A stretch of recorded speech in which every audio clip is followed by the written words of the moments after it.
Alors, bonjour, Emmanuel Vivier, expert digital, cofondateur du Hub Institute, un think tank digital qui accompagne, on va dire, les marques dans l'accélération et le passage au digital. D'accord, alors justement on parle de transformation digitale aujourd'hui. Est-ce que tu as quelques petits conseils simples aux entreprises qui justement veulent passer le pas, ce serait plutôt plus que temps, et passer en fait à la transformation digitale? Alors effectivement, on va dire il y a eu beaucoup d'expérimentation, beaucoup de bricolage toutes ces dernières années. Beaucoup de gens ont testé beaucoup de choses, entre autres sur les médias sociaux. Mais on arrive à un moment où effectivement le digital impacte toutes les industries, impacte vraiment le business, c'est pas juste la com. On le voit avec l'arrivée d'Uber, de Tesla, d'Airbnb, on voit que c'est des chaînes de valeur. Tout ça, on voit qu'effectivement c'est des chaînes de valeur complètes impactées, donc il y a une vraie nécessité de repenser l'organisation.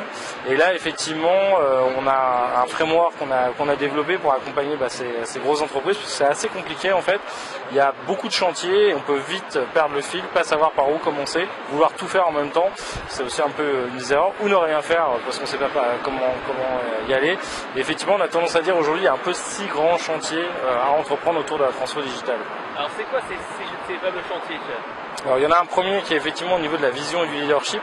C'est clair qu'aujourd'hui on ne fera pas de transformation si le COMEX, les directions n'ont pas non seulement une bonne compréhension des enjeux, des challenges, une très bonne vision et une très bonne stratégie et une roadmap de mise en place. Donc il y a vraiment un premier niveau d'éducation, d'accompagnement sur ces personnes-là pour qu'ils maîtrisent bien les choses. Il faut une volonté d'impulser le changement, y mettre les moyens et faire une conduite du changement. C'est ça, mais avec un vrai support parce qu'il y aura pas mal de galères, il y aura pas mal d'obstacles et si en tout cas la direction n'a pas décidé de réellement les assumer, au premier obstacle tout s'arrêtera. Le deuxième on va dire chantier, c'est vraiment la culture et l'organisation.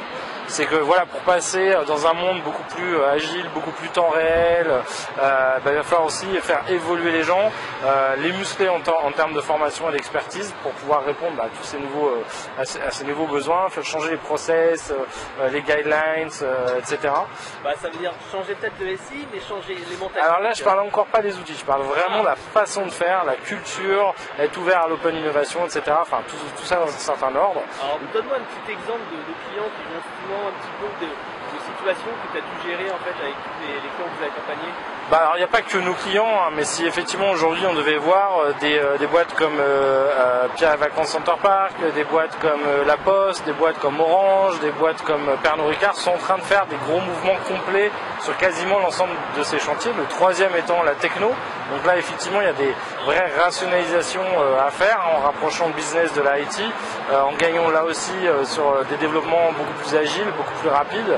Il y a toute l'arrivée du cloud, il y a énormément de choses et de nouveaux outils à intégrer pour être, on va dire, présent en omnicanal et être plus rapide, plus efficace. Donc ça c'est un petit peu des chantiers internes.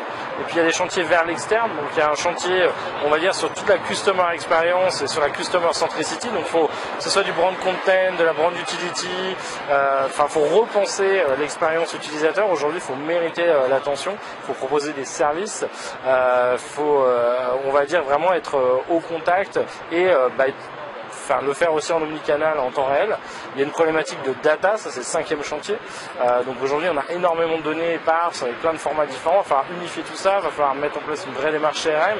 Et puis après on pourra commencer à réfléchir à faire de la data vis, donc visualiser, data miner cette data et peut-être ensuite faire du prédictif et de la big data, mais chaque chose en son temps. C'est un peu déjà un changement, une transition qui est parfois dur. Disons que les gens ont tendance à vouloir entendre beaucoup de choses et il y a un certain ordre pour les choses. Et puis le dernier chantier c'est celui de la mesure. Et là effectivement en termes de définition des KPI, des indicateurs de performance, des métriques, des outils de mesure, des indicateurs de mesure à mettre en place pour piloter le changement, pour piloter la performance. Il y a beaucoup de choses à faire puisque l'idée c'est aussi d'avoir une vision complète de son business en temps réel sur tous les points de contact.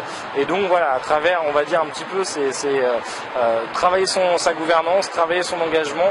Il y a un chantier passionnant, énorme, avec plein de sous-chantiers, évidemment qui ne sera pas sans résistance, sans peur, donc avec beaucoup de réassurance, beaucoup d'évangélisation, beaucoup d'accompagnement à faire. C'est un chantier qui prend 5 à 10 ans pour pas mal de grosses boîtes, donc ça ne se fait pas en 2 jours.